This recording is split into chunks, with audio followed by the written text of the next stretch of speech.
Hi అండి, welcome to my channel my kitchen. ఈరోజు మనం పుల్లగా ఉండే గోంగూర పచ్చడి కమ్మగా రుచిగా రావాలంటే ఒకసారి ఇలా ట్రై చేయండి, బాగుంటుంది.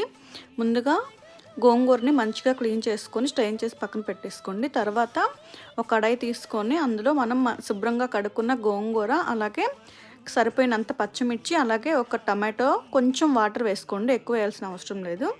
తర్వాత గోంగూరని మంచిగా ఉడకబెట్టుకొని పక్కన పెట్టేసేయండి. తర్వాత చల్లార్చుకున్న గోంగూర, అలాగే వెల్లుల్లి, కొంచెం సాల్ట్ వేసుకొని కచ్చపచ్చగా మిక్సీ పట్టుకోండి, మరీ పేస్ట్లా కాకుండా పక్కన పెట్టేసుకొని మిక్సీ పట్టుకొని. తర్వాత ఒక కడాయి తీసుకొని పోపు కోసం అందులో ఆయిల్ వేసి, ఆయిల్ కొంచెం హీట్ అయ్యాక ఎండుమిర్చి, అలాగే పోపు దినుసులు, కొంచెం కరివేపాకు వేసి ఒక 2 మినిట్స్ బాగా ఫ్రై చేసుకోండి. తర్వాత ఈ గోంగూర పచ్చడికి ఆనియన్స్ పచ్చిగా ఉంటేనే బాగుంటుంది. ఆనియన్స్ జస్ట్ అలా వేసేసి మనం మిక్సీ పట్టుకున్న గోంగూర పచ్చడిని వేసి జస్ట్ ఒక 1 మినిట్ ఫ్రై చేసుకొని స్టవ్ ఆఫ్ చేసి పక్కన పెట్టేసుకోండి. అంతే అండి, చాలా సింపుల్గా అయిపోయి గోంగూర పచ్చడి రెడీ.